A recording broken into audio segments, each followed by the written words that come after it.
For today's project, we are making this cute rustic beach sign. Stay tuned and see how fun and easy the project is.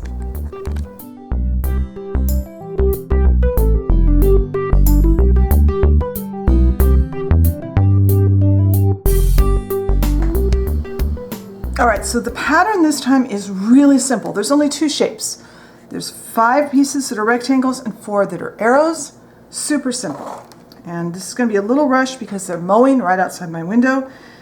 And he just went by to the opposite end of the building. So I'm hoping to get done with this section before he comes back. So we're just going to spread some tacky glue and stack these up. Make sure that you line up the edges on each layer before you add the next layer.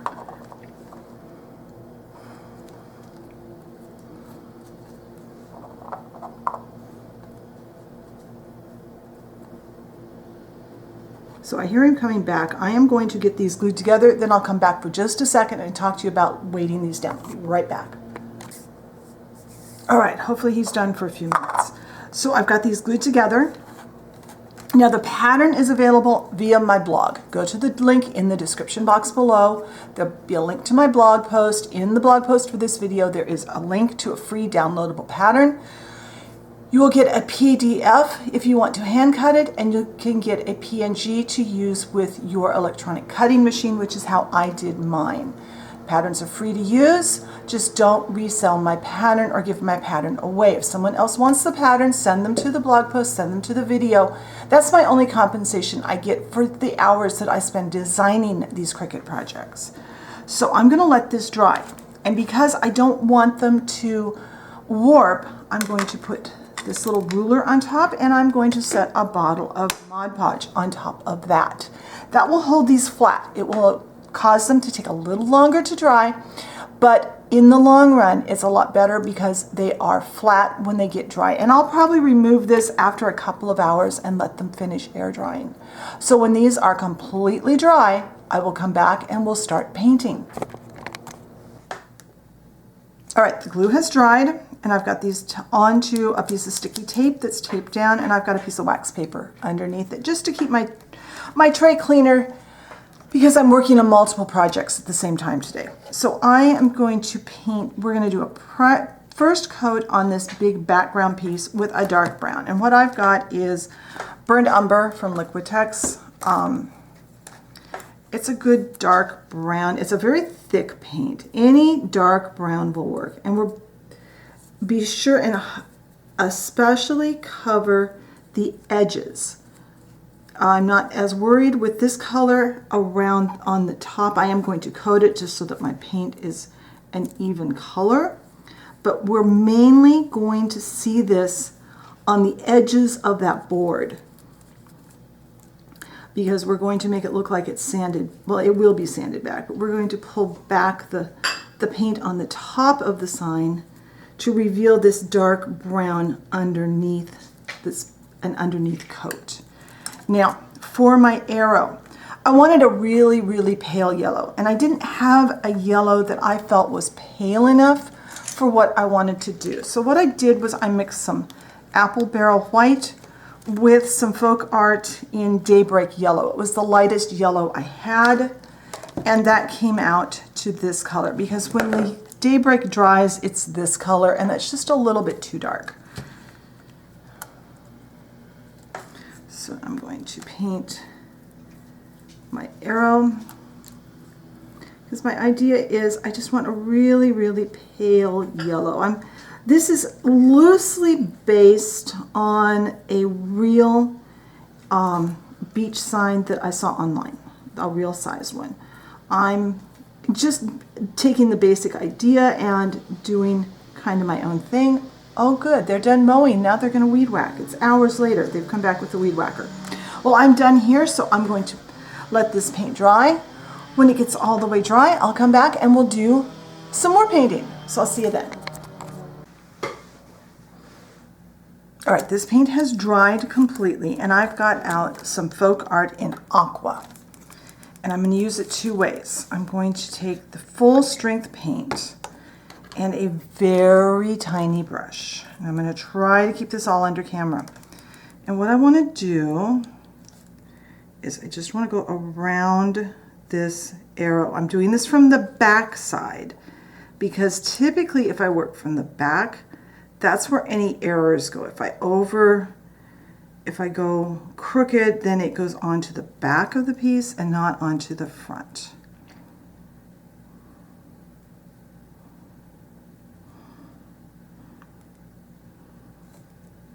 And you want a very tiny, very stiff little brush for this. And you need to be really careful that you don't drag paint along your painted face of your piece.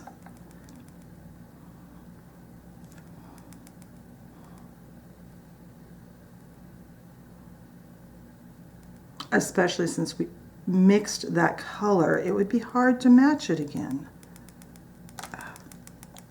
Try and do this without my hand shaking too much. But we all know how that goes usually.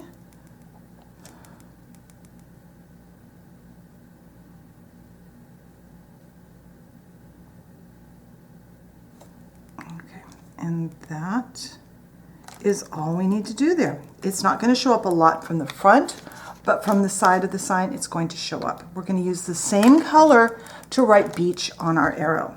Now I have taken some more of that same aqua paint and mixed it with this same white paint. And I've got a bigger brush. Actually, this is too big. I want to go with something just, that one's a little too big too. Now that I look at that, I want to go with, unfortunately the brush I want I have misplaced. I guess I'll use this one. A relatively stiff brush, and this is still taped down. Try not to get onto the edges.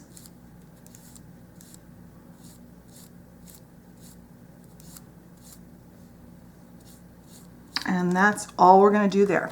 I'm going to clean the brush and I'm going to let that dry, and when it gets dry we're going to come back with more dark brown and probably some sandpaper and make this look a little more rustic around the edges.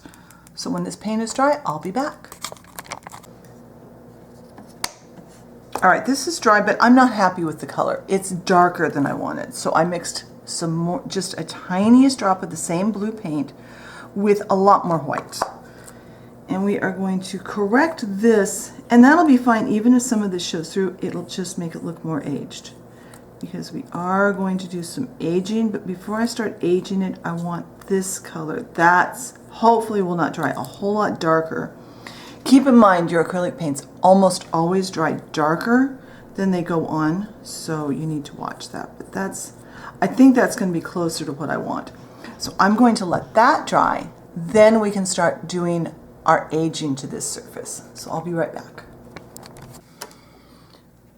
All right, our yellow cream colored paint is dry, and one thing I like to do, because I am going to be writing on that, I've got some matte Mod Podge. I'm going to put just a light coat of matte Mod Podge on there. That is going to seal the paint. So if I make any mistakes when I go to write the word right on there, I'll be able to easily get it off. If I were to either write the word in pencil or with the paint and make a mistake, it's a lot harder to get it off the unsealed paint than it is to get it off the sealed paint. So this is just takes a few seconds, and it'll make life a lot easier if I inevitably make a mistake. So when that's dry, we can work on that. When that's all the way dry, we can do the next step on the aging. I'll be right back. All right, the lighter paint has dried. I've got an emery board here. We're going to start by sanding some paint off and see how that looks.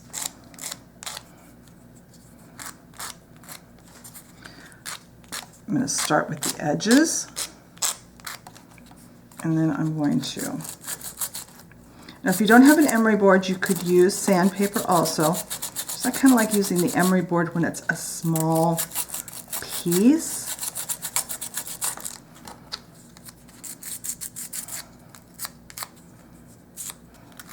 All right, now I need to get some of this dark brown paint out.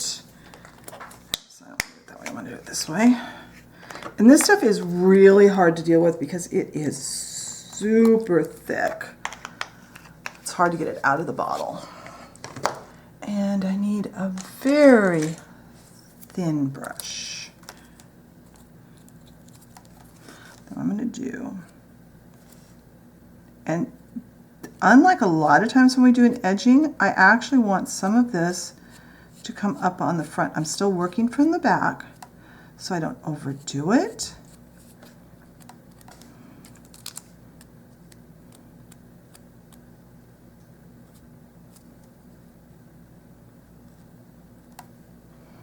But what I want is I want this to look like paint has worn away and gotten damaged.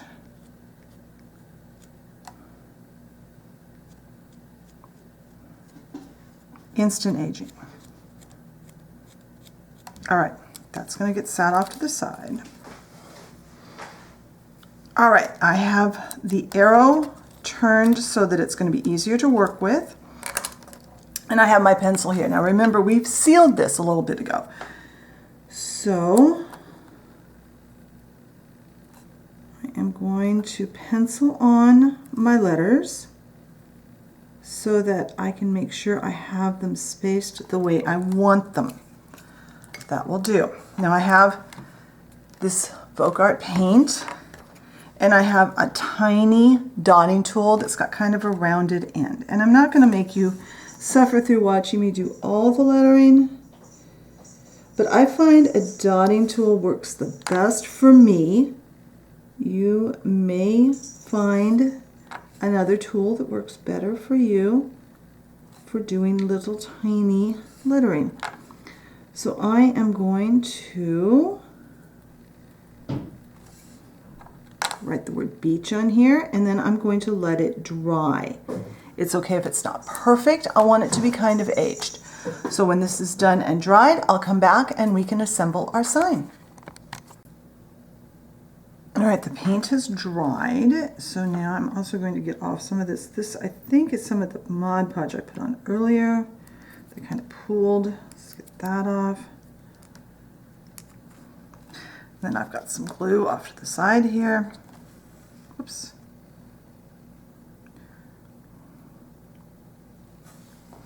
Coat the back of this arrow with the glue. And I'm going to eyeball it, and then off camera I'm probably going to adjust it. We're going to just put our beach sign, our arrow, into the middle of our beach sign. And put it wherever you like it best. If there's any big bubbles of glue, you'll probably want to take those off. We're going to let that glue dry, and then I'm going to come back. I'll coat it with some Mod Podge, and we can see how it looks on the front of the dollhouse. So I'll be right back. All right, my glue has dried, so I've got very little matte Mod Podge left in the bottom of my bottle. I am going to use, I decided to use matte on this. I think it'll just look a little more rustic with the matte, and it doesn't take much. So a nice light thin coat of matte Mod Podge on the front, and I actually already did the back earlier. So the back of the sign has also been finished with matte Mod Podge. That way it makes it a little more durable. I don't have to worry about the paper peeling, getting stuck to things, that kind of thing. So I'm going to let this dry, and then I'll meet you over at the dollhouse, and we can see how this looks on the front of the dollhouse. I'll see you there. All right, I have hung our new beach sign on the front porch of the beachside bungalow, along with the things that we made last year in the beach theme. I love how it looks. If you enjoyed today's video, be sure and hit the like button. Leave me a comment. What kinds of things would you like to see in future videos? Be sure to hop over to the blog post to get the link for the pattern, as well as see the photos and any other details that I have come up with for the blog post about the project. Thank you very much for watching today, and I will talk to you next time. Bye.